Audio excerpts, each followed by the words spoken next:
What up? My name is Henry DeWitt, and I'm with Haley Weaver. And today we have alligator facts.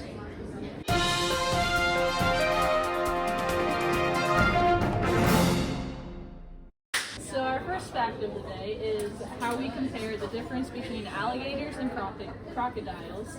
So alligators are going to have a more of a U-shaped nose. Okay. For crocodiles, their nose are going to be a little bit more pointed. Another difference between the alligator and the crocodile are their teeth placement. So if you look here, when we open this up, their top teeth, they go on the outside of their mandible, their lower jaw. Whereas in crocodiles, their teeth are going to be more interdigitating.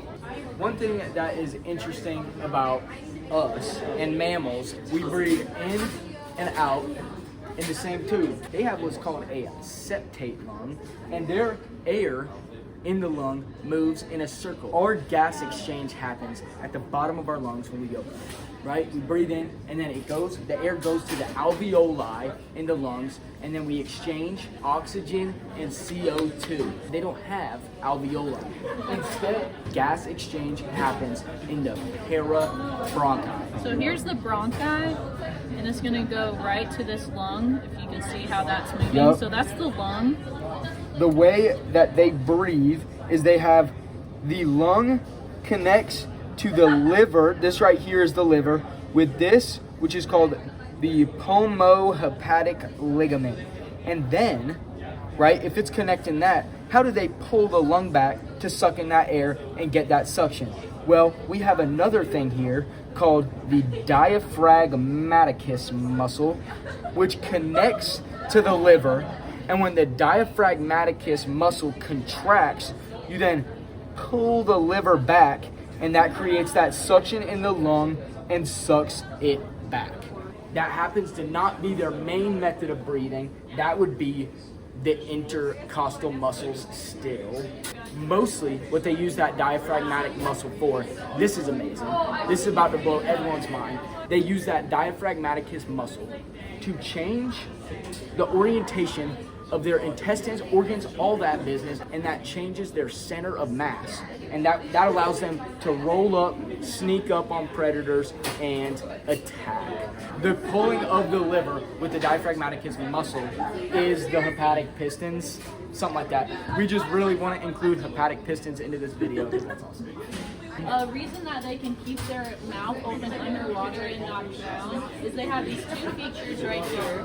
And so this top feature is the palatine fold. And this structure right here is called the velum palatini. And what happens is we have a video, but as they can close this over that and it seals off, then they can open their mouth and then water does not go into their lungs. Velum palatini, we love that word. So alligators will also swallow rocks. And the purpose of that is, one, they can use those rocks in their stomach to help grind up more food. They also use those rocks as weights to sink down to the bottom. They swallow rocks to grind food, similar to a bird putting them in the gizzard. That's what a gizzard is. And we learned eating stuff that's not food is called pica. That was on our test today. We can see the belly ribs. And these are also in turtles. Look at that.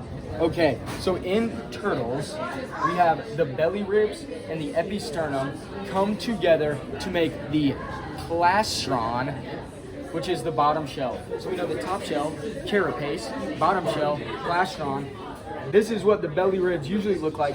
These went crazy during evolution and turned into a shell. That is the musk gland, and that's responsible for pheromones. Wow, very smelly. Crocodile has a structure called the foramen of Panizza. And what the foramen of Panizza does, crocodilians have a four-chamber heart, right? And they have two aorta.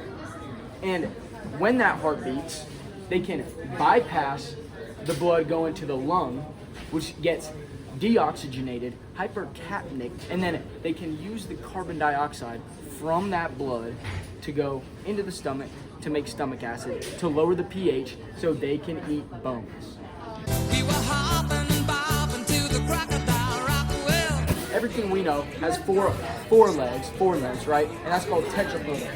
Tetrapoda diverged into amphibia, which is the amphibians, and amniota, right? Amniota then diverged into sauropsida and synapsida. Synapsida is the mammals, right? So then we got sauropsida. In sauropsida, we got Lepidosauria, which is snakes, and then we got Chelonia, which is the turtles, and then we got Crocodilia, which is our boy right here, and then we got birds. So what that means is the closest relative to this guy right here is a bird, not lizards. And that also means all reptiles are closer to mammals than amphibians, and that's fascinating and not what I would have thought. This has been a great video. I've had a great time with it, and we had the opportunity to watch Dr. Klingler shine. Dr. Klingler loves the gator. He is writing the greatest book of all time about the alligator, but our favorite person, Dr. Malready. We learned something super interesting about him. I personally wanted to name these fossa right here the Malready fossa. For some reason that we have no idea, Dr. Malready said he does not want to be associated with fossa. I don't know what that means, but that's a great fact that we learned about Dr. Malready. As always, shout out to my phenomenal lab group, Megan, Marky, Haley. They are the best. They know it. They know that I wouldn't be anything without them. Megan's videos are great, Marky has the best facts, and Haley is a great host, okay? Thank you to this gator that is cut in half. We love half a gator. We would have liked a full gator, but we didn't have an option. Thank you so much.